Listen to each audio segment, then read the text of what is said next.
Urine रोक कर रखने की हैबिट हार्मफुल होती है। डायबिटीज का यूरिन हेल्थ पर क्या इफेक्ट पड़ता है?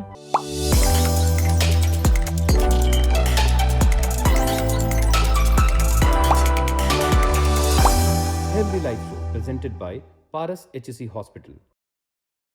यूरिन रोक कर रखने की हैबिट हार्मफुल होती है। यस, बिल्कुल। अगर किसी को आपको अगर अर्ज होता है यूरिन का, तो आपको तुरंत, अगर कहीं आप बिजी भी हैं, बैठे भी हों, तो भी 1-2 मिनट के अंदर में आप थोड़ा सा ब्रेक लेके और अपना जो अर्ज है उसको आप वॉशरूम में जाके और आप करके फिर वापस आ सकते हैं। जो भी मीटिंग है, जो भी इम्पोर्टेंट काम है वो कर सकते हैं। लेकिन अगर बहुत ज़्यादा यूरिन को रोका जाए, और बहुत लोगों का आदत है कि रिपीटेडली वो जाते नहीं हैं समय पर, और एक समय ऐसा आता है कि यूरिन का जो ब्लडर है उसका जो वॉल होता है, जो मसल होता है ब्लडर वॉल में, वो धीरे धीरे वीक होने लगता है और उसका यूरिन का फ्लो जो है वो कम होने लगता है। तो फिर हम लोग बताते हैं उनको कि एक्सरसाइज कैसे करना है, और एक्सरसाइज ब्लडर एक्सरसाइज उसको बोलते हैं। तो उस एक्सरसाइज से वापस हम लोग उसके यूरिन के फ्लो को नॉर्मल कर सकते हैं। बट ये ऑलवेज हार्मफुल होता है। यूरिन ज़रूरत से ज़्यादा रोकने की ज़रूरत नहीं है। डायबिटीज का यूरिन हेल्थ पर क्या इफेक्ट पड़ता है?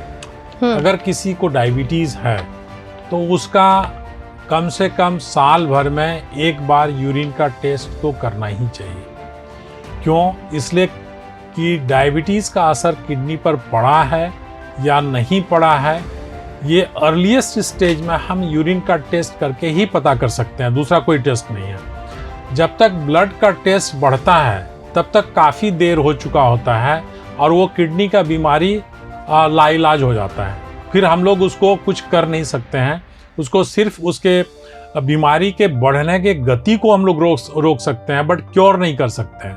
बट यूरिन का एक ऐसा टेस्ट है जिसका नाम है urine spot urine albumin creatinine ratio. ये बहुत महंगा टेस्ट नहीं होता है, सुनने में बहुत लंबा चौड़ा लग रहा है, आप लोग सुने भी नहीं होंगे इस टेस्ट का नाम। क्या है कि यूजुअली जो लोग बताते हैं कि रूटीन यूरिन करना है, यूरिन कल्चर करना है, ये 2 तरह का टेस्ट ज़्यादा कॉमन होता है। बट डायबिटीज़ के पेशेंट में साल भर में एक बार यूरिन एल्ब्यूमिन क्रिएटिनिन रेशियो जरूर करना चाहिए, और इसका जो रेंज होता है 30 से अगर ज़्यादा है तो उसको हम लोग एबनॉर्मल मानते हैं, और 30 से अगर कम है तो उसको नॉर्मल मानते हैं। अगर 30 से ज़्यादा है, इसका मतलब शुगर का असर आपके किडनी पर हो चुका है। बट वो इतना अर्ली स्टेज में है कि उस स्टेज में अगर हम लोग ट्रीटमेंट करें तो वो बीमारी वापस रिवर्ट बैक टू नॉर्मल हो सकता है। तो वही एक स्टेज है जो रिवर्सिबल स्टेज है। और अगर एल्ब्यूमिन के नेक्स्ट स्टेज में अगर चला जाता है बीमारी, जिसको हम लोग ओवर्ट प्रोटीनूरिया बोलते हैं, अगर सिंपल डीप स्टिक टेस्ट से अगर प्रोटीन पता चल जाता है तो आप समझिए कि वो इरिवर्सिबल स्टेज में चला गया। इसलिए हर डायबिटीज़ के पेशेंट को हम ये रिक्वेस्ट करना चाहेंगे कि साल भर में एक बार आप ज़रूर spot urine albumin creatinine ratio आप निकलवाएं अपने क्लिनिशियन को बोलकर। प्रभातखबर.com, विश्वास वही, रफ्तार नहीं।